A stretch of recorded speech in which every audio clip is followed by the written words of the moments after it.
Good afternoon mga kabagis. Tanghali na and then 3 months na ngayon sa ating mga alaga. So meaning to say, magpurga tayo. So we have to do it monthly sa pagpurga mga kabagis. So ipapakita ko sa inyo paano ko i-prepare at i-discuss ko rin sa inyo mga kabagis ano ba yung mga mali natin sa purga ng ating mga baboy. So just keep on watching and mag-subscribe kayo kung hindi pa nakasubscribe sa ating channel mga kabagis.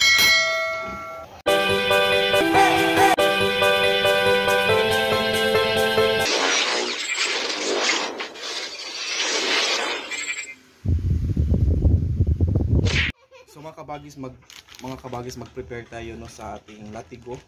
So ang ginagawa natin dito 1:1, isang baboy, isang ganito. So normally pwede naman yung 10 ml din, pero gusto ko kasi na ma-make sure na yung pagpurga ko sa mga baboy mga kabagis, lalo na 3rd month lang ngayon, is talagang matamaan sa pagpurga. So i-prepare natin to sa mga ½ kilo lang na feeds.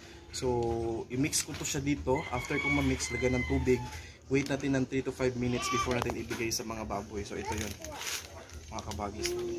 Ito 1, 2, 3, 4, 5, 6, 7.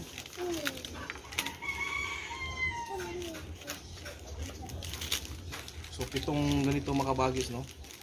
Yan, ikuan itong yan kunti yan. Dili, ipakita. Dili ka dapat, oh. Edit lang ako. So, ito kabagis, oh.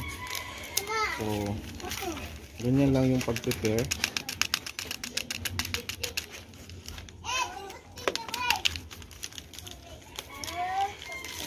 Maganda kasi sa latigo na pampurga is mabango siya kasi may ano siya kabagis.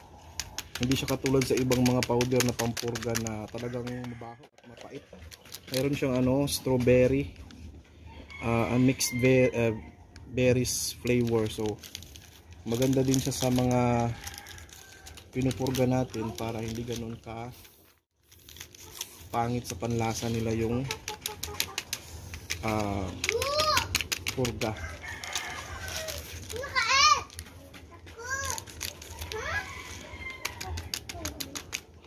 So yan, 7, no? Tapos, ang gagawin lang natin kabagis, lagyan lang natin ito ng tubig, tapos imimix natin. Okay? So, pag natin. So, yan kabagis, oh. So, imix muna natin ng mabuti sa feeds. Tapos, ito pag mix ito mga kabagis, hayaan mo lang ng, excuse ko, may video.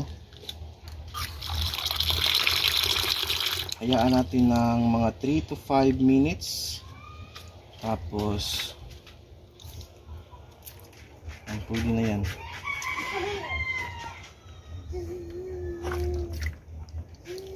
So, hayaan lang muna natin to mga kabagis. Ito siya. Ito na yung ano natin mga kabagis, finish na product. So after 3 to 5 minutes naging ano na siya, na-mix na natin, nahalo na natin ng mabuti sa feeds. And then napansin niyo, minimake sure natin na pag magpurga tayo, ito yung minsan mali sa iba, kasi magpurga sila, isabay nila yung purga sa mismong feeds na pinapakain nila kung gaano karami. So meaning hindi yun maganda kapag, kasi minsan hindi yan maubos nila, at the same time mapakla at mapait yan. So hindi na yan nila ubusin kasi sa sobrang dami. So sa pansin nyo, maliit lang ito sa lahat na to. So i-make sure natin na ma-spread natin ng mabuti para lahat makakain mga kabagis. And then make sure natin gutom sila. Yan. Yung dapat mga sila, gutom na gutom. So tanghali ngayon, supposed to be yung lunch nila is 12.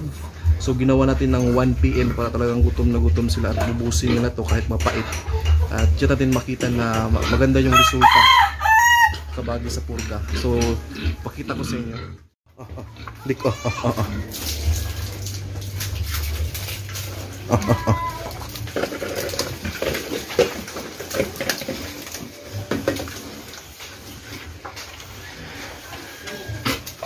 Yan. Pansinin nyo, hindi masyadong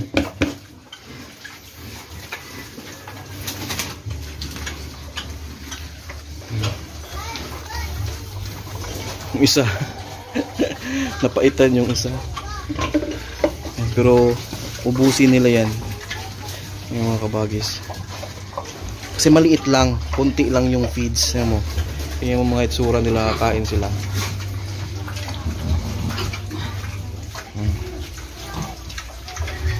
Tingnan mo yung mga itsura mga kabagis pagkakain nila ng purga.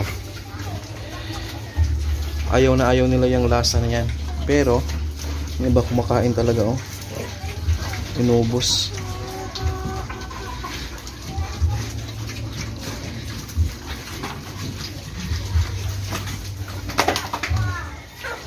Di ko.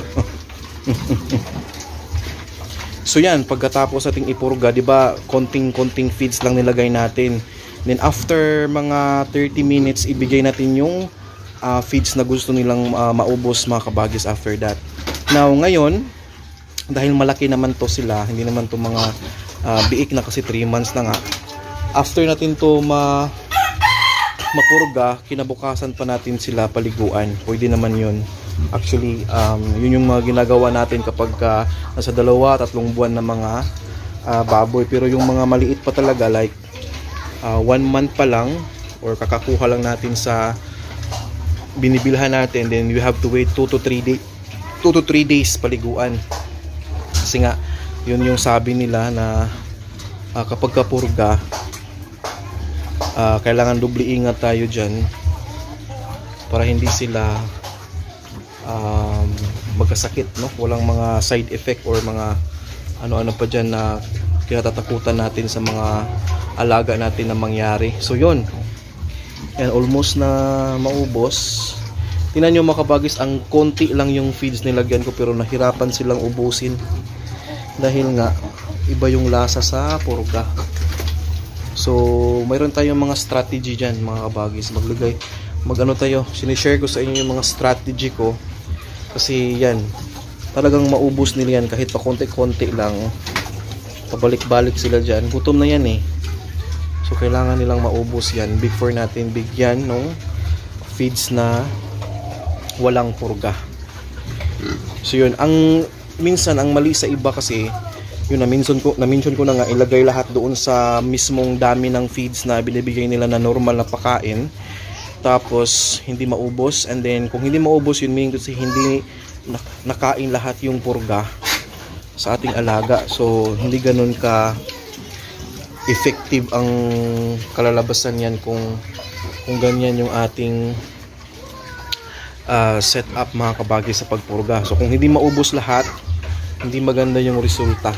So ipaubos, gawa tayo ng paraan na ipaubos talaga lahat. Kaya ito yung naisipan ko na konti-konti lang na feeds. Ayan, balik-balikan nila yan hanggang maubos. So yun mga kabagis, no? Actually gutom na yan eh. So ubusin talaga nila, wala silang choice. Yan. Okay, so sa mga ganitong edad, ideal talaga na magpurga tayo sa ano lang, pang powderize, no? So ulitin ko, yung Latigo 1000 na 2 ml, 1:1, isang baboy, isang powder. And then ideal siya powder yung gamitin kaysa injection, kasi ito mostly kung i-inject natin to mga kabagis, ano sila, matakot at ma-stress, no? So ma-stress yung baboy. At yung iba pa nga, ang kinakatatakutan ko rin sa i-inject kasi magtakbuhan yan sila. Ang kinatatakutan ko, mapilayan sila mga kabagis. Yung una, napansin nyo, nag-inject ako. Kung sino yung nakakita, no, nung 2 months sila, nagtawag ako ng isang technician from BMIG. Nag-inject kami. Takot ako na talagang magtakbuhan sila, na parang may ano ba, madisgrasya na mapilayan. So naisip ko rin na powderize na lang talaga kapag malaki na. Okay, so yun mga kabagis, hintay-hintayin lang natin maubos yan. Tingnan nyo, hindi sila ganun ka takaw kasi nga may purga. Dalawa lang yung kumakain at balik-balikan niya ng iba. Okay na yan kahit konti lang makain nila mga kabagis, basta nakakain sila. And then i-make sure natin na marami talaga yung ano doon, kasi kung konti lang na feeds tapos nilagyan mo ng Yan, may mga langaw. Ganoon ko pinapatay yung langaw mga kabagis. So kahit konting feeds lang nakain nila, okay na yun kasi nga mas marami yung content din na purga kasi nga maliit lang na feeds tapos marami ang purga na nakalagay doon. Dahil sa strategy natin na maliit lang tapos hinalo natin lahat doon.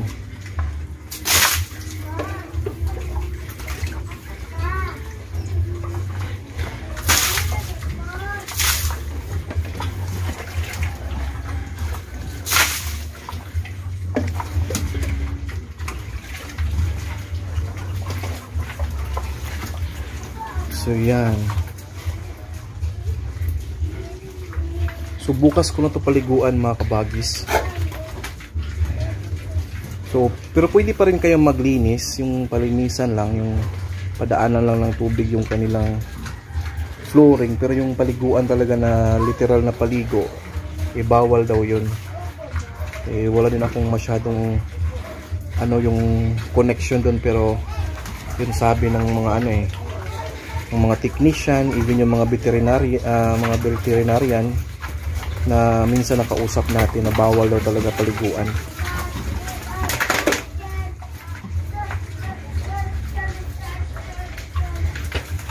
So yan, para silang balisa kasi gutom na gutom sila pero konti lang yung feeds. Tapos may lasa pa yung feeds nila. So yun lang mga kabagis, no. Yan tayo magpurga. So yan, ubos na yung purga nila, oh. Ganun lang kadali magpurga mga kabagis. And thank you so much for watching.